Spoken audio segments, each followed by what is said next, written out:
ဟာသတိပဋ္ဌာန်သုတ်တံမှာလာတဲ့စိတ်တာနုပတနာကိုဒီနေ့လေ့လာနေတာဖြစ်ပါတယ်စိတ်တာနုပတနာကိုလေ့လာတယ်ဆိုစိတ်ပိုင်းကိုလေ့လာတာတော့မတူဘူးเนาะစိတ်တာနုပတနာကြတော့သူကဘုန်းကြီးတို့စိတ်ကို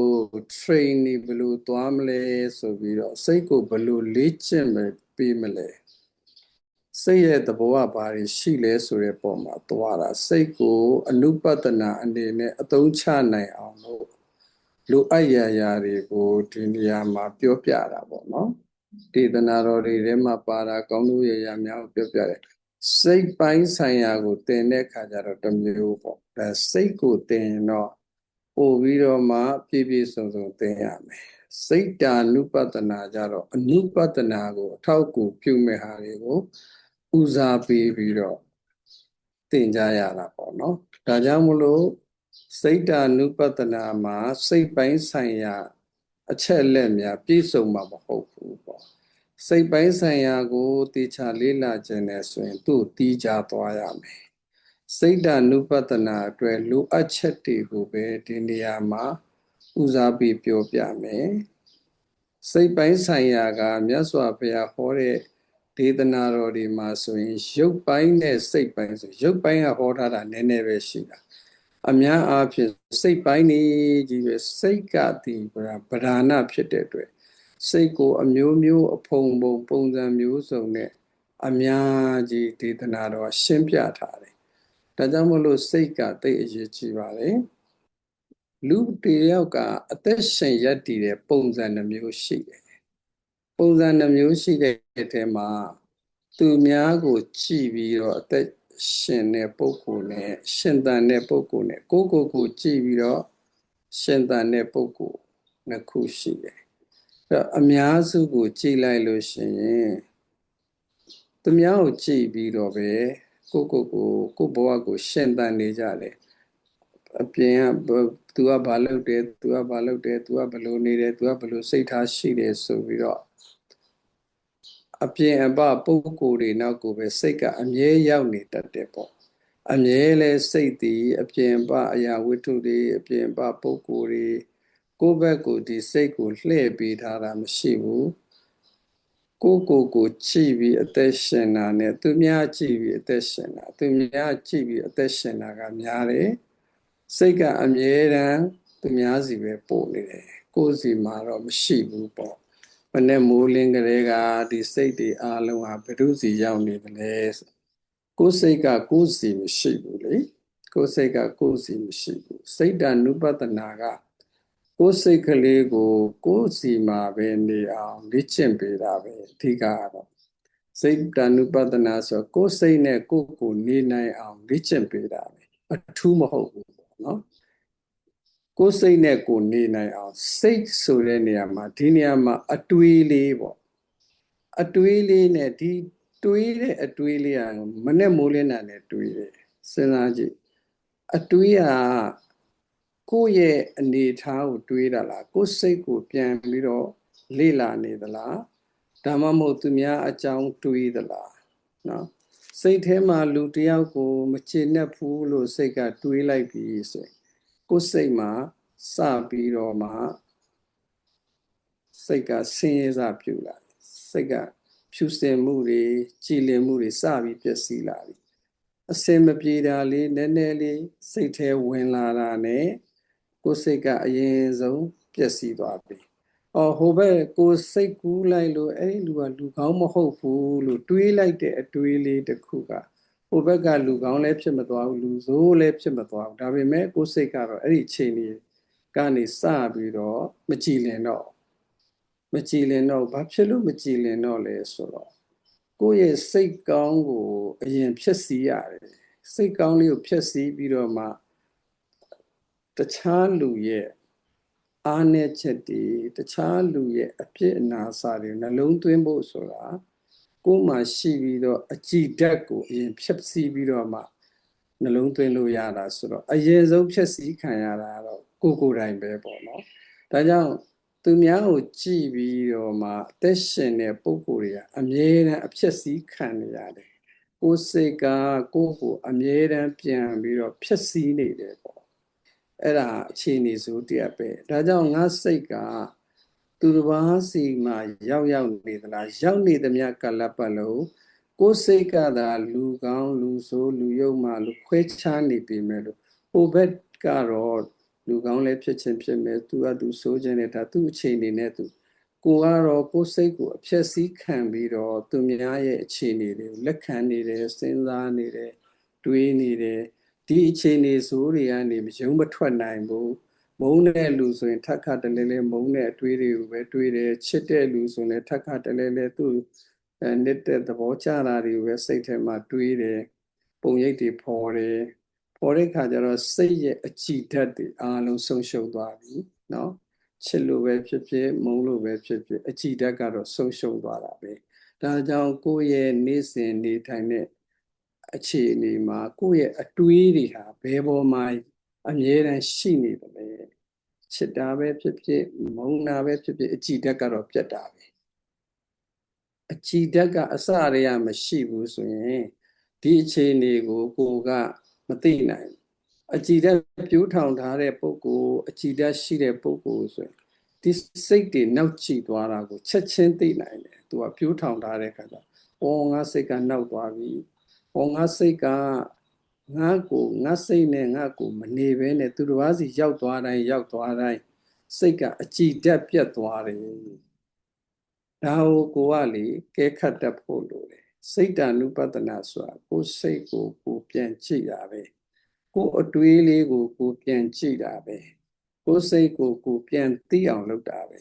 အခုကကိုယ်စိတ်ကိုပြန်သိအောင်ကြိုးစားဖို့မေ့နေကြတာပေါ့နော်ငါစိတ်ကိုငါပြန်ပြီးသိအောင်လုပ်ဖို့ငါမေ့နေတယ်ငါကသူများကိုပဲသွားပြီးတော့တတ်သိနားလဲတာတွေလုပ်နေတယ်ကိုယ်စိတ်ကိုပြန်သိဖို့ကိုမေ့နေတယ်ဆိုတာအမြဲတမ်းသတိပေးရမယ်အဲ့ဒါဟာစိတ်တ ानु ပတနာပဲစိတ်တ ानु ပတနာဆိုကိုယ်စိတ်ကိုပြန်သိအောင်အရင်ဆုံးလုပ်ပြီးတော့ဒီစိတ်ရဲ့အခြေအနေကိုဘာမှမလုပ်ပဲနဲ့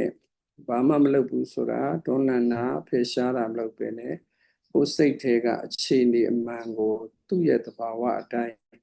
ဖြစ်ပေါ်နေကြောင်းသိအောင်အရင်လုပ်ရမယ်ဒါကြောင့်ကိုယ်စိတ်ကိုသိအောင်အရင်ကြိုးစားရမယ်ဘာစိတ်တွေဖြစ်နေလဲဘယ်လိုဖြစ်နေလဲငါဘာတွေတွေးနေလဲဆိုငါနဲ့တွေးတာနဲ့တည်းမှာငါကိုဖယ်ပြီးတော့တွေးနေတဲ့အတွေးထဲမှာဒေါသစိတ်လားလောဘစိတ်လားမာနစိတ်လားဆိုအတွေးလေးတက်တက်ကိုလက်ခံတတ်အောင်ကြိုးစားဖို့လိုတာပေါ့နော်ဒါကြောင့်မို့လို့ဒီလိုတွေးနေတဲ့အတွေးတွေကိုလွတ်မထားရအောင်လွတ်ထားလိုက်တိုင်းကိုယ်စိတ်ကိုပင်ပန်းစေတယ်ဆင်းရဲစေတယ်တွေးလိုက်တိုင်းစိတ်ဆင်းရဲတာပဲလေဟောအရှင်ဘုရားရဲ့တပည့်တော်တို့ကတော့ချစ်တဲ့လူတွေကိုတွေးလို့ရှိရင်စိတ်မပင်ပန်းပါဘူးလို့ဆိုတော့ဒါလောဘနဲ့ဖုံးထားတာပင်ပန်းပြီးသားပဲเนาะလောဘနဲ့ဖုံးထားတဲ့အခါကျတော့တဏှာတွေလောဘတွေနဲ့ဖုံးထားတော့ကြည်နူးစရာကောင်းတယ်ဟုတ်လားကိုယ်သားသမီးကိုတတိယတာအပြစ်မဟုတ်ဘူးဆိုပေမဲ့ကိုယ်သားသမီးကိုလွန်ကဲစွာတတိရတယ်ဆိုရင်မေတ္တာပို့လိုက်ပါတချို့ကပြောတယ်လေသားသမီးကိုတတိရတယ်ဆိုတာမိဘမေတ္တာ no တာမဟုတ်သိပြီးတော့တတိယနေတယ်ဆို attachment ကအယံများလာလို့ရှိရင် तू ကဘာဖြစ်မလဲပူလောင်မှာပဲလေတတိယတာဟာသူ့အတွက်ပူလောင်မှုပဲဒီဥစ္စာမုန်းလို့မဟုတ်ပဲမဲ့ချစ်လို့သူ့ရဲ့စိတ်ကပူလောင်သွားတာပဲလေတတိယတဲ့စိတ်ကဘာလို့ပူလောင်စေတာလဲဒါကိုမေတ္တာနဲ့မာပြီးတော့မေတ္တာကြီးတယ်လို့ခံဆောင်ထားတာပေါ့နော်တကယ်ကြတော့တတိယတဲ့အချိန်မှာကိုယ်စိတ်နှစ်ပါးအေးအေးချမ်းချမ်းရှိပါစေလို့မေတ္တာအဖြစ်ကိုပြောင်းပေးရတယ်သာသမီတွေဆိုရင်မေတ္တာအဖြစ်ကိုပြောင်းပေးလိုက်ရမယ်မိသားစုချင်းချစ်ခင်တဲ့ဂေဟတိတပေမလို့ခေါ်တဲ့ဒီတဏှာတွေနဲ့တတိယနေတဲ့စိတ်ကိုမေတ္တာပို့ခြင်းဖြင့်စိတ်ကိုအကြည်ဓာတ်ဖြင့်အစားထိုးပြီးတော့ကိုယ်မေတ္တာပို့လိုက်မယ်ဆိုကိုယ်လည်းစိတ်ကြည်တယ်ဟိုဘက်ကလည်းအကြည်ဓာတ်ကိုရမယ်ဒါအရန်အကျိုးကျေးဇူးရှိတယ်ဒါကြောင့်မို့လူတွေကအထင်မှားနေတဲ့ချစ်တာလဲစိတ်ရဲ့အကြည်ဓာတ်ကိုအများကြီးပျက်စီးစေတာပဲเนาะသမီးစားအချစ်မှဆိုရင်တော့ပို့ဆိုးတာပေါ့ ဒါသားသမီးတွေချစ်တာနော်မောင်နှမတွေညီကိုမောင်နှမအချင်းချင်းချစ်တာသတိရတာလွမ်းဆွတ်တာဝမ်းနေတာဟောဖြစ်လာပြီလေဝမ်းသာတာစိတ်မကောင်းဖြစ်တာဒါကိုဒီ attachment ကိုကမထုတ်နိုင်ဘူးပေါ့အဓိကပြဿနာကအတွေးထဲမှာပဲလူကနစ်မျောပြီးတော့မှဒီအတွေးရဲ့အပြင်ကိုမထွက်နိုင်ကြဘူးဒါပဲမထွက်ဘူးတော်တော်များများဒီအတွေးရဲ့အပြင်ကိုမထွက်နိုင်ဘူးဒီအတွေးထဲမှာပဲလူကိုနစ်မြုပ်ထားလိုက်တယ်နစ်မြုပ်ထားလိုက်တော့ဒီအတွေးရလဲကိုကထက်ခါတလဲလဲဒါပဲတွေးတယ်ဒါပဲစဉ်းစားတယ်ဒီရဲ့ side effect တွေကိုခံစားတယ်အမျိုးမျိုးအဖုံဖုံစိတ်ဆင်းရဲတာတွေစိတ်ဒေါသဖြစ်တာတွေလွမ်းတာတွေဆွေးတာတွေစိတ်မကောင်းတာတွေနော်စိတ်ရဲ့ action အမျိုးမျိုးကိုကအဲ့ဒါတွေကိုကိုကအမျိုးမျိုးနာမည်တက်တယ်ပေါ့နော်ငါချစ်တယ်ငါကစေတနာနဲ့ငါမေတ္တာနဲ့ဆိုပြီးတော့ကိုယ့်ရဲ့ကိလေသာတွေဖြစ်နေတာကိုကိုယ့်အကိုကာဗာလုပ်ပြီးတော့ကိုယ့်အကိုဖေးဖေးမမနဲ့ကိုယ့်အကိုလူကောင်းတစ်ယောက်ဖြစ်အောင်ဟန်ဆောင်ထားကြတယ်ပေါ့ဒါကကိုယ့်ရဲ့အခြေအနေမှန်ကိုကိုမသိဘူးနော်ကိုယ့်အကိုဖေးဖေးမမပဲလုပ်တယ်လေငါသူတော်ကောင်းပဲငါဟာလူကောင်းပဲကိုယ့်ရဲ့လောဘတွေဒေါသတွေမာနတွေကိုကိုကအသာလေးဖုံးကွယ်ပြီးတော့တခြားအရာတွေနဲ့ဖုံးပြီးတော့ကိုသူတော်ကောင်းဟန်ဆောင်ထားတာတွေဟာလူတိုင်းနေပါဖြစ်နေတာပေါ့နော်သားသမီးတွေကိုတတိရတယ်ဆိုတာတော့မှပဲဒီဟာအကုသိုလ်မဟုတ်ဘူးလို့ဒီလိုထင်တာပေါ့အကုသိုလ်ပဲလေဟုတ်လားဝမ်းနေတယ်ပူဆွေးတယ်စိတ်မကောင်းဖြစ်တယ်အဲ့ဒီအကုသိုလ်အစားကုသိုလ်ဖြစ်အောင်ပြောင်းလဲနိုင်ဖို့လိုတယ်နော်အဲ့ပြောင်းလဲပုံလေးကိုမနေ့ကပြောပြတဲ့ထဲမှာပထမတော့တန်ဋိဌာန်ချမယ်ငါသည်ကုသိုလ်ကိုသာပြုလုပ်ရမည်ငါသည်ကုသိုလ်ပဲလုပ်မယ်တနည်းအားဖြင့်ငါသည်ငါရဲ့အတွေးကိုငါကအကြည်ဓာတ်အနေနဲ့ရှိတဲ့ဟာပဲတွေးမယ်ဗုဒ္ဓနုဒ္ဒတိတွေးမယ်လေသူများအကြောင်းတွေးမယ်စာမြတ်စွာဘုရားဂုဏ်တော်တွေတွေးကြည့်တာပေါ့ဘုန်းကြီးတို့ဆိုတွေးကြည့်တယ်အရဟံဂုဏ်တော်တွေးကြည့်တယ်အရဟံဂုဏ်တော်ထဲမှာစိတ်ွယ်ရာ၌မကောင်းမှုကိုမပြုဘူး။အော်မြတ်စွာဘုရားကစိတ်ွယ်ရာမှာမကောင်းမှုကိုမပြုဘူး။ကြံတဲ့လူတွေအကုန်ပြုတယ်နော်။ကြံတဲ့လူတွေအကုန်ပြုတယ်။လူတိုင်းဟာစိတ်ွယ်ရာမှာမကောင်းမှုလုပ်ထားကြတယ်။လုပ်နေစေလုပ်အောင်မယ်။ဒါအားလုံးလက်ခံလို့ရတယ်နော်။စိတ်ွယ်ရာမှာမကောင်းမှုလုပ်ဖို့ဝင်မလေးကြဘူးပေါ့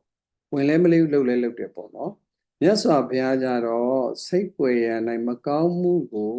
ပြုတော်မမူပြောတော်မမူစိတ်တော်ကပင်ကြံစီတော်မမူပါဘူးတဲ့နော်ပြုလဲမပြုဘူးပြောလဲမပြောဘူးစိတ်ကတောင်မှပဲမကောင်းမှုကိုပြုဖို့စိတ်ွယ်ရမှာမကြံစီပါဘူးဆိုတော့အဲ့လိုတွေးရမယ်လေဘုံတော်၉ပါးကိုတွေးကြည့်ပေါ့တွေးကြည့်ပါငါသည်ကုသိုလ်ကိုသာတွေးမည်ကုသိုလ်စိတ်သာဖြစ်စေရမည်လို့ကိုဒါနအကြောင်းတွေးကြည့်မယ်သီလအကြောင်းလေးတွေတွေးကြည့်လို့ရတယ်ဘဝနာအကြောင်းလေးတွေတွေးကြည့်လို့ရတယ်ဂုဏ်တော်တွေတွေးကြည့်လို့ရတယ်ဘုရားဂုဏ်တော်တရားဂုဏ်တော်ဘယ်သူမှမတွေးဘူးเนาะမတွေးလို့မသိကြတွေးကြရင်ဘုရားဂုဏ်တော်လေးတွေးပြီးရဟန်းဆိုတာတွေးလေကြဲလေဩဒီလိုတွေပါလားဒီလိုဂုဏ်တတ္တိတွေရှိပါလားကြည်ညိုလိုက်တာတွေးရင်ကြည်ညိုရင်ပီတိဖြစ်ရင်စိတ်အကြည်ဓာတ်တွေရရင်ပေါ့နော်ဟောတွေးရင်ကြည်လင်ရင်အကြည်ဓာတ်တွေရရင်စိတ်တွေကလည်းအိုးအရန်ကိုချမ်းသာမြတ်စွာဘုရားဂုဏ်တော်တွေးစမ်းပါဘုရားဂုဏ်တော်တွေးနောက်တရားဂုဏ်တော်တွေလည်းတွေးသံဃာဂုဏ်တော်တွေလည်းတွေးသံဃာတွေကဟိုဒီကနေ့ခေတ်ကမကြည်ညိုကြပေါ့နော်အပြစ်ပြောတာတွေများတာပေါ့ဒါကြောင့်မလို့သံဃာဂုဏ်တော်လည်းသုပတိပန္နောဘဂဝတောတဝကသံဃောဘာကိုဆိုလို့တလဲဥဇုပတိပန္နောဘဂဝတောတဝကသံဃောသံဃာဂုဏ်တော်တွေအားလုံးကတော့အရိယသံဃာတော်ရှင်မြတ်ယဟန္တာတွေရဲ့ဂုဏ်တော်တွေပဲသို့တော်ဒီယဟန္တာတွေရဲ့ဂုဏ်တော်မျိုး ပုထုဇဉ်တန်ဃာတွေမှာလည်း percentage အလိုက်ရှိနေတယ်ဆိုတာကိုကြီးညိုတတ်ဖို့လိုတယ်နော်ဒီဂုဏ်တော်တွေထဲမှာဘာတွေရှိနေလဲဘယ်လိုတွေရှိနေလဲဩဒီဂုဏ်တော်တွေရှိနေပါလားဆိုတော့အဲ့လိုဂုဏ်တော်တွေကိုများများတွေးစေချင်တယ်တွေးလို့ရှိရင်ဒါကိုနိယမိတကိုငါစိတ်ကိုကုသိုလ်ပဲဖြစ်စေရမယ်ကုသိုလ်အတွေးပဲတွေးမယ်လို့သန္တိတံချရမယ်ပရိနာမိတဆိုတာကတော့မိမိစိတ်ကိုကုသိုလ်ပဲဖြစ်စေဖို့အမြဲတမ်းတိမ်ညွတ်ထားရမယ်နော်တဏိဋ္ဌံချရမယ်ကုသိုလ်စိတ်ပဲဖြစ်စေရမယ်လို့ဒုတိယတစ်ချက်ကတော့စိတ်ကိုသူတစ်ပါးစီကိုရောက်တဲ့စိတ်မဖြစ်စေရဘူးငါစိတ်ကိုပဲငါတွေးမယ်ဆိုတဲ့ဟာကိုငါစိတ်အကြောင်းကိုပဲငါစဉ်းစားမယ်စိတ်ကိုကုသိုလ်ဖြစ်အောင်အမြဲတမ်းတိမ်ညွတ်ထားရမယ်။ဉာဏ်နဲ့အရာတွေကိုမစဉ်းစားဘူး။ကုသိုလ်စိတ်ဖြစ်အောင်ပဲစဉ်းစားမယ်။ကုသိုလ်စိတ်ဖြစ်အောင်တွေးမယ်။ကုသိုလ်စိတ်ဖြစ်အောင်နှလုံးသွင်းမယ်။ဘုန်းကြီးတို့တွေကကိုယ့်ရဲ့နေထိုင်မှုစနစ်တွေမှာမှားနေတာတွေအများကြီးဒါလေးတွေပြင်လိုက်ရင်အဆင်ပြေပါတယ်။မပြင်ကြဘူးပေါ့နော်။ပြင်ရမှာကိုလည်းဝင်လေးတယ်။နောက်တမယိုးကြပဲနေထိုင်ကြတယ်ပေါ့မပြင်ဘူးတမယိုးကြပဲနေလိုက်တယ်ဒီလိုပဲတတိမထားဘူးပေါ့အဓိကတရားတွေလုံနေပြီမဲ့ဒီအခြေအနေတွေကိုတတိမထားဘူးတတိမထားတဲ့ခါကျတော့တရားဆိုတာကိုသူတို့ကဘယ်လိုဖြစ်လဲဆိုတော့တရားကိုဘဝတည်းကိုခေါ်မထည့်ပဲနဲ့တီးခြားလုံယူရတဲ့အလုပ်တစ်ခုအဖြစ်သတ်မှတ်ထားတဲ့ခါကျတော့ဘဝကတတ်တရားကတတ်ဒီလိုဖြစ်နေတာပေါ့နော်အမှဒီ meditation ထိုင်တာတော့မှ meditation အလုပ်ဆိုတာဘဝမှာတီးခြားလုပ်ရမယ်အလုပ်တစ်ခုလို့မြင်တယ်နော်တရားလိုလားတဲ့ပုဂ္ဂိုလ်တွေလို့မြင်တယ်မဟုတ်ဘူး meditation ကလူဖြစ်ရင်လုပ်တဲ့ဟာဘယ်သူမှဆိုလုပ်ရမယ်ဘယ်ဘာသာမဆိုလုပ်တဲ့နာခရစ်ယာန်တော့ဘာတော့ညာတော့ဒါတွေမစင်သားနဲ့ဒီ meditation ဆိုတာ universal အားလုံးအတွက်မြတ်စွာဘုရားဟောတာအကုန်လုံးလုပ်တဲ့အဲ့တော့ဘဝတစ်ခုရလိုက် meditation ကိုဘုရားရှင်ပေါ်တင်ထားတယ်ဆိုရင်ကိုယ့်ဘဝတွေကိုရောက်မလာဘူးပေါ့ခုကအဲ့ဒီလို meditation ကိုတီးခြားအနေထားမှာထားပြီးတော့ကိုယ်ကတတ်ကလေးနေတဲ့အခါကျတော့ meditation နဲ့ကိုယ်နေမပေါင်းစည်းဘူးလေမပေါင်းစည်းတဲ့အခါကျတော့အမြဲတမ်းတီးခြားဖြစ်နေတယ်တဲ့တီးခြားဖြစ်နေတဲ့အခြေအနေဟာကိုကအမြဲတမ်းကိုယ်နဲ့ context မဖြစ်တဲ့အခါကျတော့တရားကတတ်လူကတတ်တရားကတတ်လူကတတ်ဒီလိုကြီးပဲဖြစ်နေဒါကြောင့်တရားဟာဘဝထဲမှာပဲရှိတယ်ဆိုတဲ့အသိကိုရှိထားဖို့လိုတယ်တရားဆိုတာကိုယ်စိတ်ထဲမှာရှိပါတယ်ဒီစိတ်ထဲမှာပဲတရားတွေရှိပါတယ်ဆိုတာနားလည်ပြီးတော့စိတ်ထဲမှာအမြဲတမ်းအဆိုးတွေရှိနေတယ်ဆိုတာကိုလည်းနားလည်ရမယ်ပပသမိန်ဆိုတော့စိတ်ကအမြဲတမ်းမကောင်းမှုမှာပဲအမြဲတမ်းရှိနေတယ်သူကအဲ့ဒီအခြေအနေဇိုကနေလွတ်ကင်းနိုင်ဖို့ဆိုရင်ကိုယ်စိတ်ကိုအမြဲတမ်းကုသိုလ်ဖြစ်တဲ့စီမှာပဲကိုင်းညွတ်ထားဖို့လိုပါလေနော်သမုဒ္ဒါစာရဆိုတာကစိတ်ကိုကုသိုလ်ဖြစ်အောင်မိမိစိတ်ကိုကုသိုလ်မှာသာလင်အလေးအကျင့်များအောင်လုပ်ပေးရမယ်နော်ကုသိုလ်တရားတို့မှာပဲမိမိစိတ်ကိုအလေးအကျင့်များအောင်လုပ်ပေးဖို့လိုပါတယ်လုပ်ပါတယ်ဗျာတပည့်တော်ရွတ်တယ်ဖတ်တယ်တရားထိုင်တယ်ဟလာဒါနကောင်းမှုတွေလုပ်တယ်သီလယူတယ်ဆိုတာအလေးအကျင့်များအောင်ကုသိုလ်တရားတို့မိမိစိတ်မှာအလေးအကျင့်များအောင်လုပ်ပေးရမယ် harvest အနေနဲ့လုပ်တယ်ဗုဒ္ဓဘာသာမို့ဒီဟာတွေငငယ်တွေကလုပ်လာတယ်ပေါ့နော်လုပ်တယ်ဒါနလည်းလုပ်တယ်သီလလည်းလုပ်တယ်ပတိစိတ်တယ်တရားထိုင်တယ်ပရိရွတ်တယ်ဒါပေမဲ့ကိုယ်စိတ်မှာဘာဖြစ်လို့ဒီစိတ်ကအကြည်တတ်မရဘူးလေကိုယ်စိတ်မှာကြတော့ဘာဖြစ်လို့ကုသိုလ်စိတ်ဆိုတဲ့အလိအထကောင်းတွေကိုမပြိုးထောင်နိုင်တာလေကုသိုလ်တွေအများကြီးလှုပ်တယ်လှုပ်ပေမဲ့အဲ့ဒီကုသိုလ်တွေလှုပ်တဲ့အလေးအထရဲ့ယုံကြည်မှုဟာဘလို့အတွေးခေါ်တွေနဲ့ကုသိုလ်ရခြင်းလို့လှုပ်တဲ့စိတ်တွေဖြစ်နေတာပေါ့နော်စိတ်ကို တိတိတသာပြုပြင်ပြောင်းလဲနိုင်စွမ်းမရှိဘူးကုသိုလ်လုပ်တဲ့အခါမှာကာယကံကုသိုလ်ရှိတယ်ဝစီကံကုသိုလ်ရှိတယ်မနောကံကုသိုလ်ရှိတယ်မနောကံကုသိုလ်ကအရန်အရေးကြီးပါတယ်ဒါကြောင့်စိတ်မှာကုသိုလ်ဖြစ်အောင်လေ့ကျင့်များများလုပ်တာမယ်ဒါနလုပ်တယ်အာလုံးလုပ်တယ်ကုသိုလ်လုပ်တယ်ကုသိုလ်စိတ်နဲ့လုပ်တာမဟုတ်ဘူးဒါဟာအရေးကြီးတဲ့အခန်းကဏ္ဍဖြစ်တယ်သမုဒ္ဒါစာရနော်ကုသိုလ်လုပ်တယ်ကုသိုလ်စိတ်ကမှဖြစ်ဖို့နော်ရိုးရာအတိုင်းလုပ်နေတာရိုးရာအတိုင်းလုပ်နေတာ habit အနေနဲ့လုပ်နေတယ်ကိုယ့်ရဲ့ဝါသနာပုံစံမျိုးဖြစ်လာတယ်အလေးအထားတစ်ခုအနေနဲ့လုပ်လာတယ်ကုသိုလ်စိတ်ကမဖြစ်ဘူးကုသိုလ်လုပ်တယ်ဒါနကောင်းမှုလုပ်ပေမဲ့သူစိတ်ကဘယ်လိုဖြစ်နေလဲစဉ်းစားကြည့်ဒါနလုပ်နေပေမဲ့မာနရှိတယ်လောဘရှိတယ်ဒေါသရှိတယ်ဒါနလုပ်နေတယ်နော်အလှလူနေရသားနဲ့ငါဆိုတဲ့မာနရှိတယ်ငါမှလုပ်နိုင်တယ်ဆိုတဲ့ဝေယဝစ္စလုပ်လဲဒီတိုင်းပဲနော်ဝေယဝစ္စကကုသိုလ်ဒါပေမဲ့ကိုယ်စိတ်ထဲမှာကအဖြူအမဲတွေအရန်ရောတယ်ပေါ့နော်ကုသိုလ်စိတ်လုံးလုံးမဖြစ်ဘူးလို့မဆိုလို့ဘူးဒီဝေယဝစ္စလုပ်တယ်ဆိုရင်ဝေယဝစ္စလုပ်တဲ့အထဲမှာမှသူတို့ကမလုပ်ဘူးငါတို့ကလုပ်တယ်ငါတို့ကလုပ်နိုင်တယ်တို့ကဆိုတဲ့ဟာတွေအများကြီးပါတယ်နော်အဲ့တို့ကဆိုတဲ့ဟာတွေကအများကြီးပါတဲ့အတွက်လုဒ္ဓကုသိုလ်စိတ်ထဲမှာအကုသိုလ်လုဒ္ဓကုသိုလ်စိတ်ထဲမှာအကုသိုလ်အဲ့လိုမျိုးတွေကအများကြီးပဲလေအများကြီးပဲဒါကြောင့်မို့လို့မိမိစိတ်ကိုကုသိုလ်ဖြစ်အောင်အမြဲတမ်းတိမ်ညွတ်ထားရမယ်မိမိရဲ့စိတ်ကိုကုသိုလ်မှာပဲအလေးအကျင့်များအောင်လုပ်ရမယ်ဒီနှစ်ခုကအရေးကြီးပါတယ်နော်သမုဒ္ဒါဇာရဆိုတာအလေးအကျင့်များစိတ်ကိုပြောတာနော်မိမိစိတ်ကိုကုသိုလ်မှာအလေးအကျင့်များအောင်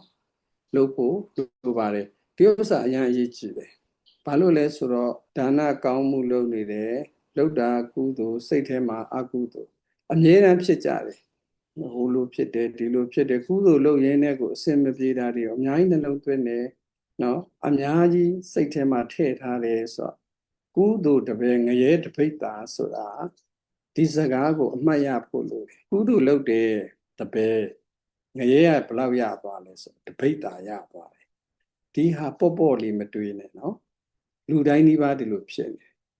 သီလယူလဲပဲဒီတိုင်းပဲသီလကိုပြင်းမယူဘူးတည်တည်ချာချာမယူဘူးသီလယူပြီးတော့တောင်ပြောမြောက်ပြောတွေပြောတယ်သီလတော့ယူတယ်ကုသိုလ်ဒါပေမဲ့သီလနဲ့မနေတဲ့အတွက်အကုသိုလ်နော်မဟုတ်ကတွေပြောတယ်နှုတ်ကိုလည်းစောင့်ရှောက်ခြင်းမရှိဘူးထိမ့်သိမ်းခြင်းမရှိဘူးသီလယူပြီးတော့မှငါတို့ကသီလယူတယ်သူတို့ကမယူဘူးသီလမရှိကြဘူးအဲ့တော့ငါတို့ဆိုတာဖြစ်လာတာပေါ့နော်အဲ့တိုင်းပဲကုသိုလ်အလုံးအဲ့တိုင်းနောက်ဆုံးဝိပဿနာအားထုတ်တာတော့မှလုပ်နေတာကကုသိုလ်စိတ်ထဲမှာကအကုသိုလ်အများကြီးပဲအစားအသောက်မကောင်းရင်လည်းအကုသိုလ်ဖြစ်တယ်ပန်ကာလေးနဲ့မထိုင်ရရင်လည်းအကုသိုလ်ဖြစ်တယ်ဟုတ်လားအမျိုးမျိုးအကုသိုလ်ဖြစ်တယ်တရားထိုင်ရင်လည်းအကုသိုလ်ဖြစ်နေတာ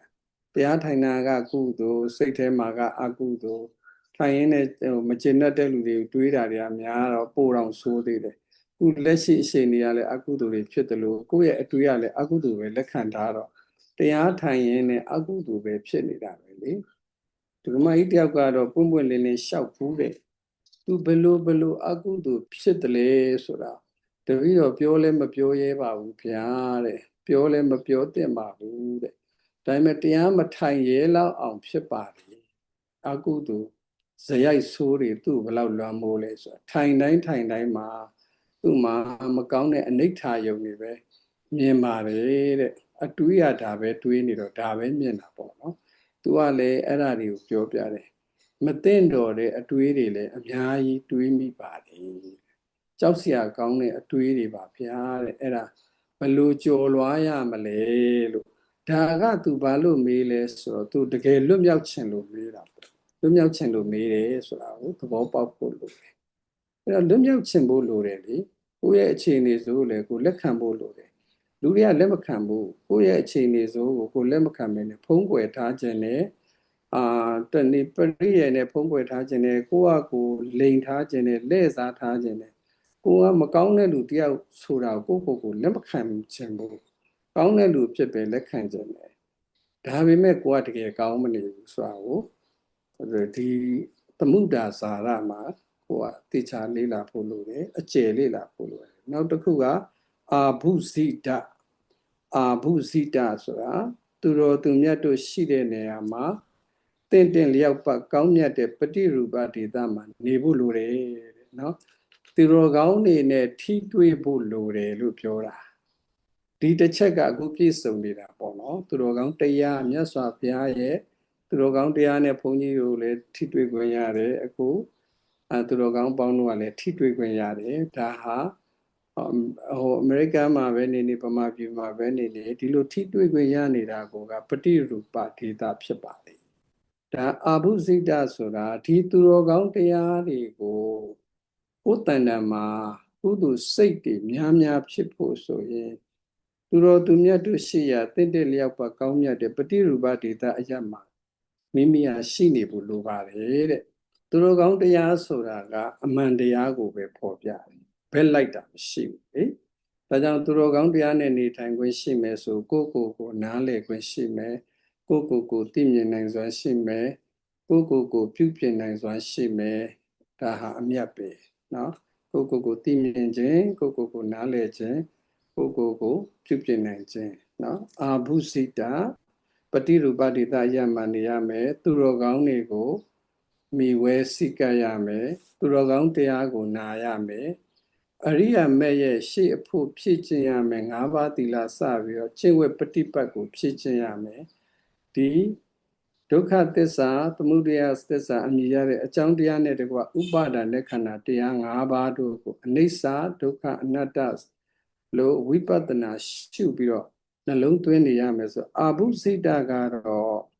နံပါတ်1ကသူတော်ကောင်းတွေနဲ့ထိတွေ့ခွင့်ရှိနေဖို့လိုတယ်သူတော်ကောင်းတရားနဲ့ထိတွေ့ခွင့်ရှိနေဖို့လိုတယ်လေ့ကျင့်ဖို့လိုတယ်ဒီ၃ချက်ပါပဲသူတော်ကောင်းတွေရှိတဲ့အရာမှနေဖို့လိုတယ်သူတော်ကောင်းတရားကိုလေ့ကျင့်နေဖို့လိုတယ်သူတော်ကောင်းတရားနာကြားဖို့လိုတယ်သူတော်ကောင်းတရားတွေကိုလေ့ကျင့်နေဖို့လိုတယ်ဒါဟာအာဘုစိတအဲ့ဒီလိုနှလုံးသွင်းမယ်ဆိုရင်အလိုရှိအနှစ်သက်အမြတ်နိုးအပ်တဲ့ဘယ်လိုအာယုံနဲ့ပဲကြုံပေါ့နော်အိဋ္ဌာယုံနဲ့ကြုံမလားအနိဋ္ဌာယုံနဲ့ပဲကြုံမလားကုသိုလ်အမြဲတမ်းဖြစ်အောင်လုပ်လို့ရတယ်ကိုမကျေနပ်တဲ့အာယုံကလည်း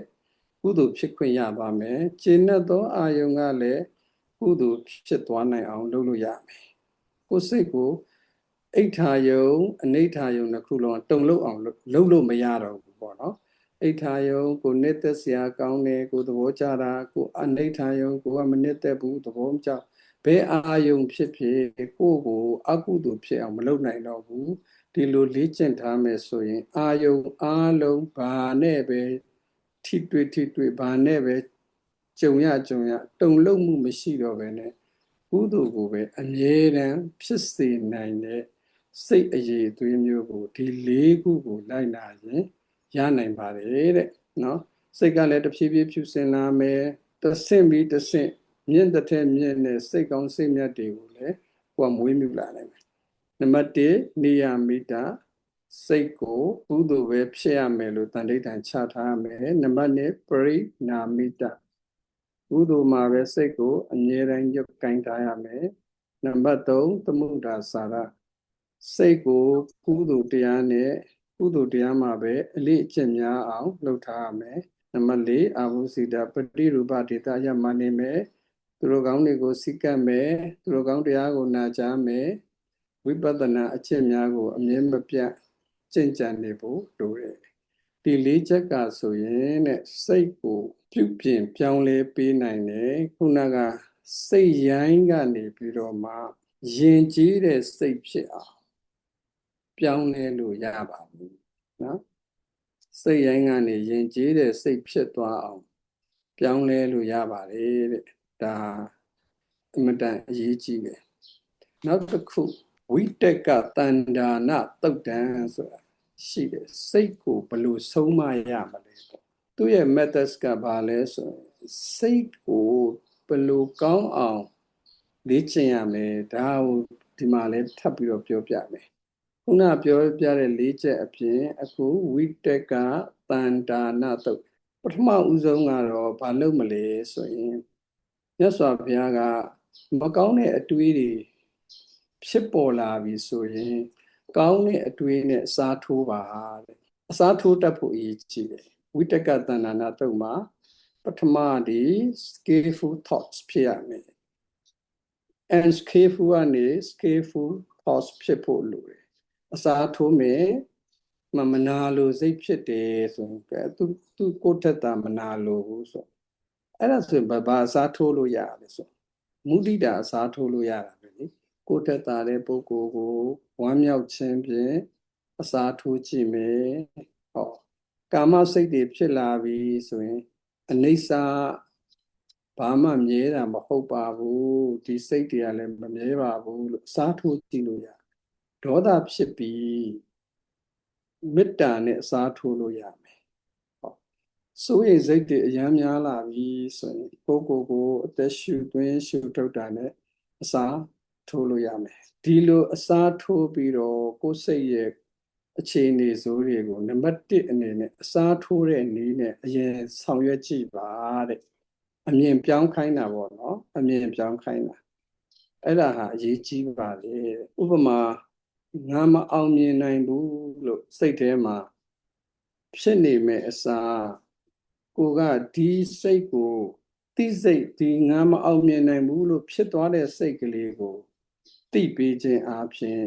တချို့ကဒီစိတ်တွေကိုဒီလိုအစားထိုးလိုက်မယ်ဆိုရင်ဖြစ်နိုင်ပါမလားငါတော့ဟိုနားထောင်တာဒါလုပ်ဖို့မလွယ်ဘူးထင်ပါတယ်အဲ့ဒီအတွေးလေးကိုလက်ခံပါနော်ဒီလို negative ဖြစ်သွားတဲ့အတွေးလေးကို loose ဖြစ်သွားတဲ့အတွေးလေးကိုကိုယ်လက်ခံပါအခုငါစိတ်ကဘာပြောနေလဲ fear narratives ကိုပြောနေသလားဘာပြောနေလဲအဲ့တော့ကိုကတဖြည်းဖြည်းနဲ့ပြောင်းယူပါမယ်တဖြည်းဖြည်းနဲ့ဒီဟာလေးကိုကိုက process အနေနဲ့မြင်ဖို့လိုတာပေါ့။ဟောငါစိတ်ကဒီအခြေအနေဖြစ်သွားတာပဲ။အဲ့ဒီအခြေအနေဖြစ်သွားတဲ့စိတ်ကလေးကိုကိုကသိအောင်ကြိုးစားဖို့လိုတယ်။အာကုသိုလ်စိတ်ကနေကုသိုလ်စိတ်ကိုပြောင်းလဲဖို့ဆိုရင်ပထမဦးဆုံးကဖြစ်နေတဲ့အတိုင်း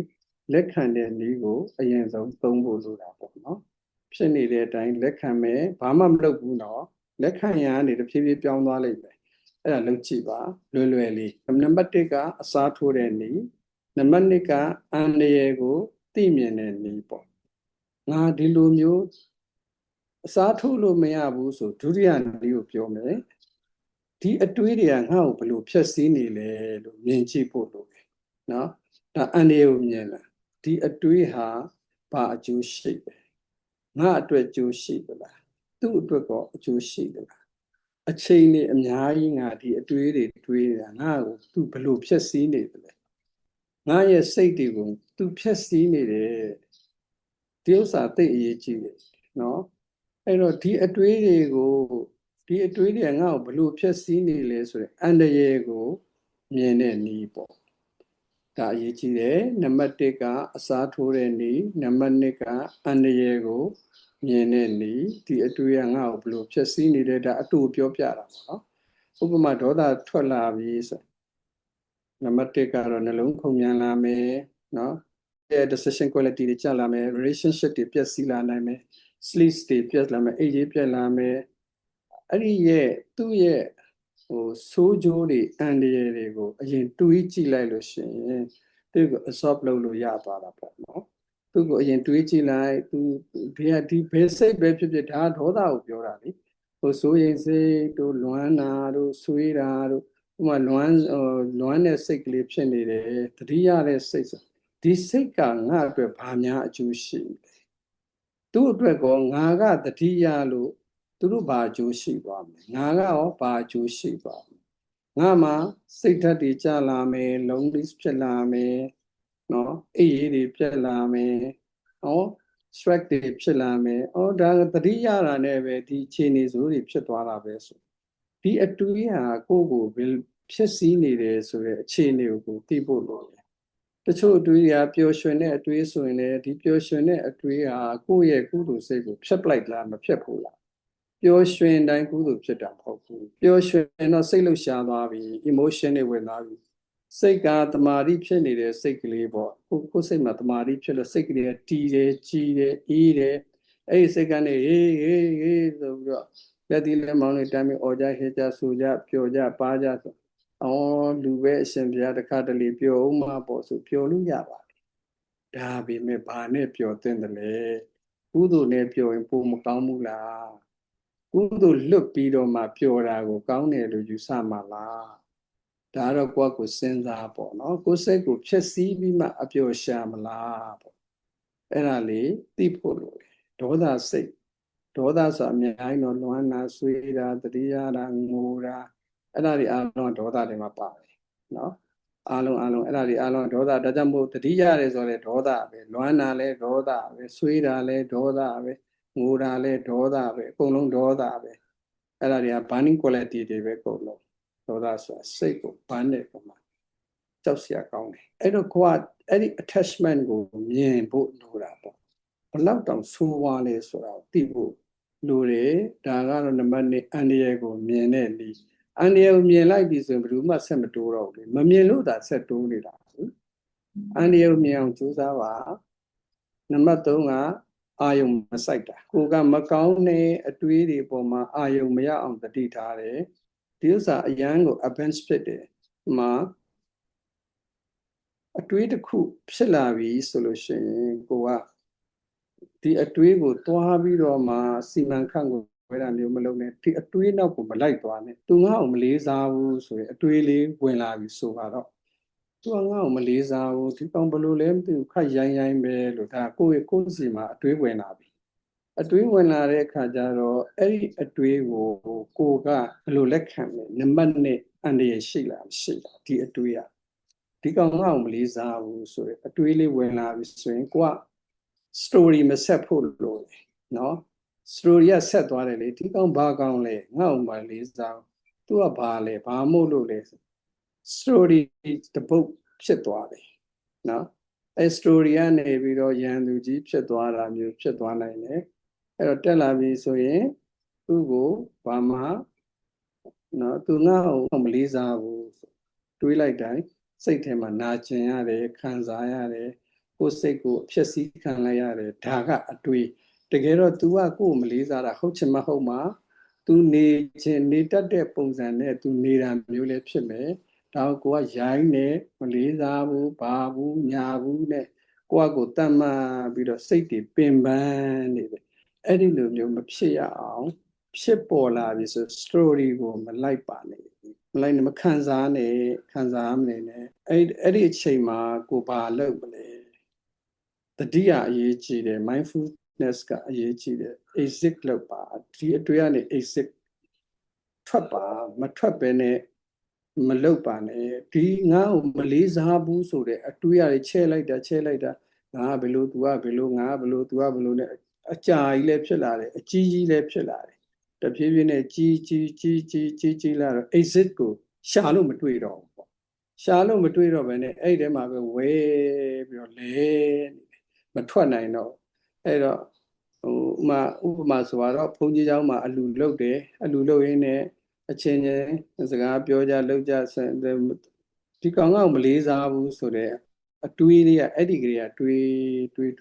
အလူသာပြီးသွားတဲ့အဲ့အတွေးလေးကမထွက်ဘူးကွာဟောတရားနာနေတဲ့ရေစက်ကချနေဒီကောင်တစ်မျိုးပဲဒီကောင်ကကိုလုတ်တဲ့ပုံမမှန်ဘူးအဲ့ဒါတရားနာရင်းနဲ့ကိုဒီအတွေးတွေကနေသူမထွက် exit ကိုမရှာတော့ဘူးသူရှာမရှာတော့ဒီထဲမှာပဲလေနောက်ဆုံးတော့အိမ်ကိုကားမောင်းပြန်လဲကားပေါ်မှာလဲဒါပဲဟောအိမ်ရောက်တော့လည်းပဲဒါပဲဟောညအိမ်ရဝင်တော့လဲဒါပဲမထွက်တော့ဘူးเนาะအဲ့လိုမျိုးအခြေအနေစိုးတွေဟာကိုကသူ့ရဲ့အန္တရာယ်ကိုနားလည်ပြီးတဲ့အခါကျတော့ဒီအတွေးအပေါ်မှာထပ်ခါတလဲလဲအာယုံမစိုက်ဖို့လိုပါလေဒါအာယုံမစိုက်တဲ့နေအာယုံစိုက်လေကြီးထွားလာလေအာယုံစိုက်လေကြီးထွားလာလေအာယုံမစိုက်တော့ဘူးဆိုရင်သူကတဖြည်းဖြည်းနဲ့ရော့ကျသွားမယ် thoughts ရဲ့ exit ကိုတွေးအောင်ရှာပါမြန်ထွက်ပါမြန်မထွက်လေဟိုကအဲ့ဒီအတွေးကနှိမ့်ဆက်တဲ့ဓာတ်ကိုကိုယ်ကခံရလေပဲခံရလေဖြစ်တဲ့အတွက်နံပါတ်1တုံးကလိုပဲတဖြည်းဖြည်းနဲ့ relationship တွေပြည့်မယ်เนาะquality တွေကျဆင်းလာမယ်အမျိုးစုံဖြစ်မယ်အမျိုးစုံအခြေအနေဆိုးတွေအများကြီးဖြစ်လာမယ်နောက်အတွေးကိုကမမှန်ကန်နားလည်ဖို့လိုပါတယ်နောက်နံပါတ်4ကကြတော့ slowing လုပ်ဖို့လိုတာပေါ့တဖြည်းဖြည်း short ချမယ်ဥပမာလမ်းမြန်လျှောက်တဲ့လူဆိုရင်လမ်းမြန်လျှောက်မယ်လျှောက်တာနေဖြည်းရပ်ဖို့ဆိုရင်ဖြတ်ဆိုရပ်လို့မရမြန်ကနေဖြည်းဖြည်းနဲ့ရပ်ပြီးတော့ထိုင်ပြီးတော့အဲ့ဒီပုံစံမျိုးပဲတဖြည်းဖြည်းသူက momentums ကိုတဖြည်းဖြည်းချဖို့လိုတာပေါ့နော်တဖြည်းဖြည်းချမယ်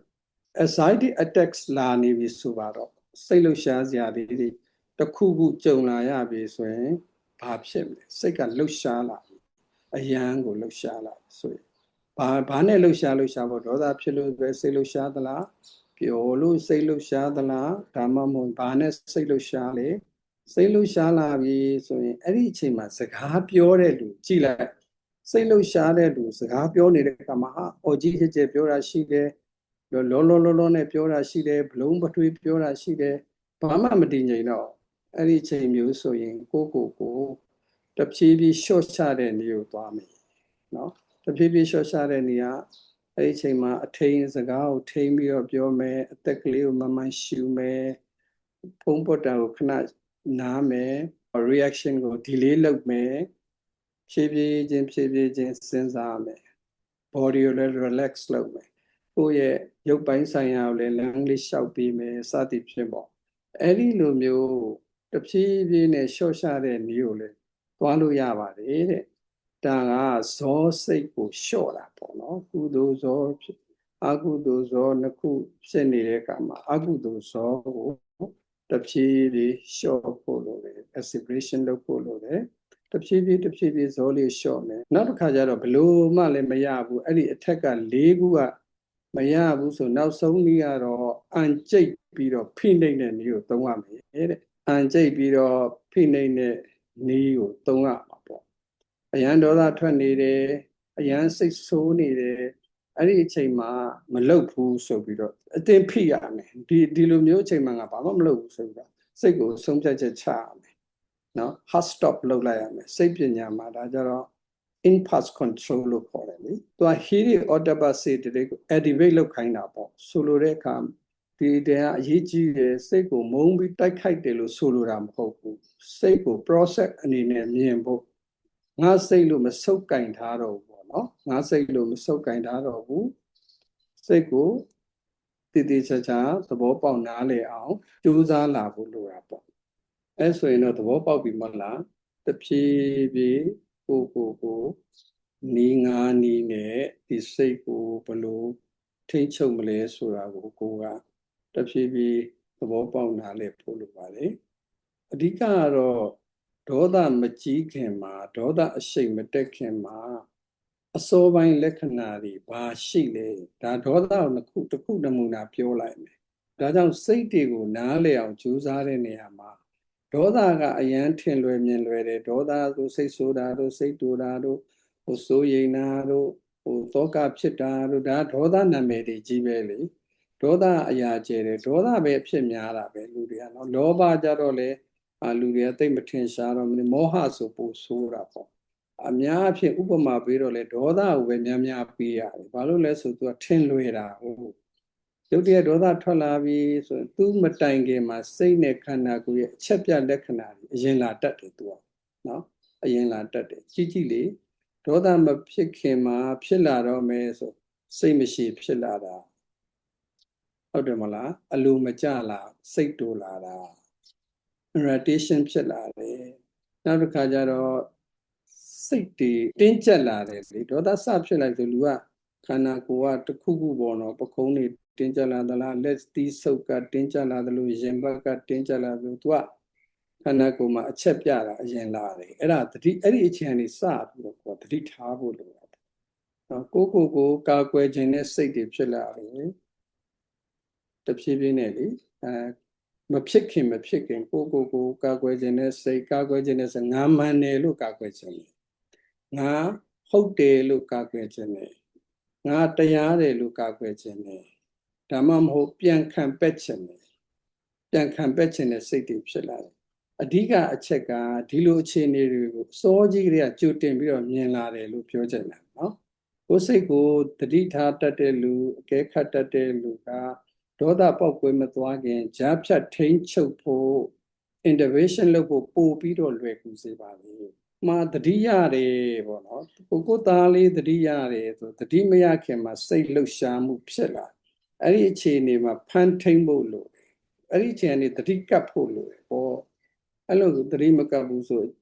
တဖြည်းဖြည်းတတိယနေလွမ်းဆွေးစိတ်မကောင်းမျက်ရည်ကျအဲ့လိုဓာတ်လိုက်သွားတာလေသူကကြီးလာတာတဖြည်းဖြည်းပုံကြီးချဲ့လာတာဟုတ် craving loose ဖြစ်ဖို့လို့နံပါတ်1ကအကျင့်ဟောင်းဆက်ဝင်ကဆက်ဝင်ကြီးပျက်စီးသွားဖို့လို့လေလူအများစုကခံစားချက်တစ်ခုခုဥပမာ feeling ဝင်လာရင်မစင်စားပဲနဲ့လေသူကခံစားမှုတစ်ခုခုကိုချက်ချင်းခံစားပလိုက်တာပဲဝမ်းနေစရာရှိလဲချက်ချင်းပြောစရာရှိလဲချက်ချင်းစိတ်တူစရာရှိလဲချက်ချင်းအဲ့ဒါကတခါတည်းအကျင့်ဟောင်းပေါ့ဒီအကျင့်ဟောင်းကိုဖျက်ဆီးဖို့လို့ပဲနော်ချက်ချင်းဖြစ်နေတာအထီးကျန်လာပြီဆိုရင်ဖုံးထုတ်ပြီးတော့ချက်ချင်းပုတ်တာပဲစိတ်ဖိစီးလိုက်အစားတွေလျှောက်စားတာပဲတချို့စိတ်တူလို့အစားစားတာရှိတယ်တချို့ကဘာလို့မှမသိဘူးဆိုပြင်းလို့တဲ့အစားစားတဲ့လူတွေရှိတယ်နော်ဘာတွေစားနေတယ်ဆိုပြင်းလို့တဲ့လျှောက်စားနေတာတဲ့ဖြေတဲ့ပုံကအဲ့လိုလည်းရှိတယ်တချို့ကပြင်းလို့လျှောက်စားနေတာဒေါသထွက်ရင်တစ်ဖက်လူကိုအော်မယ်ဆဲမယ်ရန်သူလိုပဲတိုက်ခိုက်မယ်စိတ်ထဲမှာဟာတတာဖြစ်လာရင်တရားကိုအတင်းအဓမ္မတွေ့ဖက်ထားမယ်ဒါမျိုးတွေဒီ attachment တွေအများကြီးဝိပဿနာအလုပ်လုပ်တဲ့အခါသတိရှိလာတဲ့အခါဒီလိုအလိုအလျောက်ဖြစ်နေတဲ့အကျင့်စိုးစက်ဝင်ကြီးကိုဖြူချဖို့လိုတယ်ဒါအလိုအလျောက်ဖြစ်နေတဲ့အကျင့်စိုးစက်ဝင်ကြီးဆိုတာကိုယ့်ရဲ့သတိထားဖို့လိုတာပေါ့ဒီ loose တွေကို craving loose တွေကနေ့တိုင်းဖြစ်နေတာနော်နေ့တိုင်းအမြဲတမ်းဖြစ်နေတာအခုဘုန်းကြီးတို့ပြောပြနေတာတွေကနေ့တိုင်းဖြစ်နေတဲ့ဟာတွေပြောတာနော်ဒါကြောင့် apply လုပ်ပြီးတော့ပြောတာပဲနေ့တိုင်းဖြစ်နေတာစိတ်ဓာတ်နုပဒနာဆိုတာကကိုယ်စိတ်ထဲမှာဖြစ်ပျက်နေတဲ့အခြေအနေကိုဘာမှမဆုံးဖြတ်ဘူးသူကအရှိကိုအရှိတိုင်းပဲတတိနဲ့စောင့်ကြည့်တာကိုခေါ်တယ်နော်ဘာမှမဆုံးဖြတ်ဘူးနော်ဒီစိတ်ထဲမှာဒေါသဖြစ်နေတယ်ဆိုရင်ဒေါသလားဒါကောင်းလားမကောင်းလားဆိုပြီးတော့ဆုံးဖြတ်ချက်တောင်းတာမဟုတ်စိတ်ဓာတ်နုပဒနာကြတော့ဒေါသလားဒေါသလို့ပဲအရှိကိုအရှိတိုင်းပဲတတိနဲ့စောင့်ကြည့်ခိုင်းတယ်အဲ့ဒါကိုယ့်ရဲ့စိတ်ကိုသိအောင်လုပ်တာပေါ့ကိုယ်စိတ်ကဒေါသစိတ်ဆိုရင်ဒေါသစိတ်မောဟစိတ်ဆိုမောဟစိတ်မာနစိတ်ဆိုရင်မာနစိတ်မသိတော်တဲ့စိတ်ဆိုမသိတော်တဲ့စိတ်အလိုမကျတဲ့ဆိုအလိုမကျတဲ့စိတ်အဲ့ဒါတွေကိုရှိအတိုင်းပဲလက်ခံလာအောင်လုပ်တာကိုစိတ်တ ानु ပတ္တနာလို့ခေါ်တယ်အဲ့ဒီလိုသတိရှိလာတဲ့အခါမှာခံစားချက် feeling နဲ့ချင်းတုံ့ပြန်တတ်တဲ့ reaction ကြားထဲမှာတတိကမှုဆိုတဲ့ awareness ဆိုတာဝင်လာတယ်ဒါအရေးကြီးဆုံးပါပဲနော်နေ့စဉ်ဘဝမှာဒီဟာတွေဖြည့်ရှင်းတဲ့အခါမှာဒီအချက်တွေကိုအမြဲတမ်းသတိထားဖို့လို feeling ဖြစ်လာတာနဲ့ reaction ကချက်ချင်းလုပ်တတ်တယ်အဲ့ဒီဟာလည်းအယမ်းမြန်တယ်လေ feeling နဲ့ reaction ကအယမ်းမြန်တယ်ဖြတ်ဆိုချက်ချင်းပဲသူကနော်ချက်ချင်းပဲအဲ့ဒီမလုတ်ခင်စัจ जा ကြားထဲမှာခက်မြန်အလေးအထားလုပ်ဖို့လိုတာက feeling နဲ့ reaction ကြားထဲမှာတတိကမှုဆိုတာကိုခက်မြန်လုပ်ဖို့လိုတယ်အလေးအကျင့်လုပ်ဖို့လိုတယ်တတိကတဲ့ဒီ awareness ဆိုတာဝင်လာဖို့လိုတယ်မဖုံးဖို့ခြင်းနဲ့စိတ်စားခြင်းနဲ့စိတ်ရန်လိုခြင်းနဲ့စိတ်အဲ့ဒါတွေချက်ချင်းမလုပ်ဘဲနဲ့ဂျားထဲမှာ gas လေးတစ်ခုရသွားပြီဆိုရင်အဲ့ဒီခံစားချက်ရဲ့အလိုနောက်ကိုချက်ချင်းမလိုက်သွားဘဲနဲ့စောင့်ကြည့်နိုင်တဲ့အဲ့ဒီ gas နေရာလွတ်လေးကနေပဲစိတ်ရဲ့လွတ်မြောက်မှုကိုရှာဖို့လိုတယ်အဲ့ဒီ gas လေးတွေရှိပါတယ်ရှိတဲ့အခါမှာဒီစိတ်ရဲ့အစေခံဖြစ်ကနေလွတ်မြောက်ဖို့ဆိုရင်အဲ့ဒီနေရာကိုသတိထားဖို့လိုတယ်တနည်းအားဖြင့် feeling နဲ့ reaction ကြားထဲမှာ gas ကလေးရှိတယ်အဲ့ဒီဟာလေးကိုအမြဲတမ်းသတိထားစောင့်ကြည့်တတ်တယ်ဆိုရင် ပထမဦးဆုံးတတိကိုနေရာစပေးတဲ့သဘောပေါ့နော်တတိကဘယ်နေရာနေဝင်ရမလဲဆိုတာကိုပို့ပြီးတော့နားလည်လာမယ်နော် feeling နဲ့ reaction ကြားထဲမှာ gas နေရာလွတ်လေးထဲမှာလက်တွေ့အသုံးချဖို့အဆင့်5ဆင့်ပါဝင်တဲ့စိတ်ကင်တွယ်နည်းလေးနည်းနည်းပြောပြ step 1ကဘာလဲဆိုနာမည်တက်ပြီးတော့မှတ်သားတာစိတ်ထဲမှာခံစားချက်ဒါမှမဟုတ်အတွေ့တစ်ခုခုဝင်လာတာ ਨੇ အဲ့ဒီဟာကိုအဲ့ဒီအတွေးကိုကိုကရုန်းကန်မနေပဲနဲ့ဘာဖြစ်နေမှန်းသိအောင်စိတ်ထဲကနာမည်တက်လိုက်တာပေါ့နော်မှဒါဟာဒေါသပဲတော်ပြီပြီးပြီ stop အဲ့ဒီမှာပဲဒေါသစိတ်ကလေးဖြစ်နေတယ်ဆိုရပြီဒါဒေါသအတွေးပဲလို့သိလိုက်တယ် fear lose ဒါကကြောက်စိတ်တွေကိုတန်ရာလဲစေတာပဲလို့သိလိုက်တယ်ဒီလိုသိလိုက်တာလေးပဲလုပ်မယ်ဘာမှမလုပ်ဘူး step 2ကငါဥစ္စာအဖြစ်မခံယူဘူးဒီစိတ်ကလေးဟာလေအနတ္တသဘောရှိတာဟုတ်အဲ့ဒီအနတ္တသဘောလေးကိုလေကိုကဒီနေရာမှာသုံးဖို့လိုတာပေါ့အရေးကြီးဆုံးပဲသူကဝင်လာတဲ့စိတ်အခြေအနေနဲ့ကိုတရားတဲ့ဖြစ်မသွားဖို့လုပ်ပစ်လိုက်တာနမို့ရင်ဒီဒေါသဖြစ်တယ်ဒေါသဟာငါပဲလောဘဖြစ်တယ်လောဘဟာငါပဲစိတ်တူတယ်စိတ်တူတာငါပဲစိတ်ဆင်းရဲတယ်စိတ်ဆင်းရဲတာငါပဲတရားတဲ့ဖြစ်နေတာကိုသွားမလုပ်ဖို့လိုတာပေါ့နော်စိတ်အခြေအနေနဲ့ဝင်လာတဲ့စိတ်ရဲ့အခြေအနေနဲ့ကိုယ်နဲ့တရားတဲ့ဖြစ်သွားတယ်နော်အဲ့ဒါကိုသတိထားပါစိတ်တစ်ခုဝင်လာပြီဆိုကိုယ်နဲ့တရားတဲ့ဖြစ်သွားတယ်မဖြစ်ခင်သတိထားပါဒါကိုပြောတာနော်လွမ်းနေဆိုတဲ့စိတ်လေးဝင်လာတာနဲ့ကိုယ်နဲ့တရားတဲ့ဖြစ်သွားပြီကိုယ်ကလေတစ်ခါလေပျော့ကြပါပျော့ခွေသွားတာသတိရတယ်ဆိုအဲ့သတိရတဲ့စိတ်လေးနဲ့ကိုယ်နဲ့တရားတဲ့ဖြစ်သွားတာအဲ့ဒီလိုအဖြစ်မခံဖို့လိုတယ်ပေါ့နော် this is a mental even not me လေဒါငါစိတ်ထဲမှာခဏတာဖြစ်ပြနေတဲ့ဖြစ်စဉ်တစ်ခုတက်ပဲငါမဟုတ်ဘူးငါရဲ့ဖြစ်တည်မှုမဟုတ်ဘူးလို့ခွာထုတ်ပြီးတော့ရှုမြင်တတ်ဖို့အရေးကြီးတယ် step 3ကကြတော့သူအာယုံပြောင်းလဲခြင်းခုနပြောတဲ့ဟို၄ချက်နဲ့တူတူပဲ replace of redirect လေအာယုံပြောင်းမယ်ဒါမှမဟုတ်ရင်အစားထိုးမယ်အဆိုးမြင်တဲ့အတွေးတွေရဲ့အရှိန်ကိုတတ်ဖို့အတွက်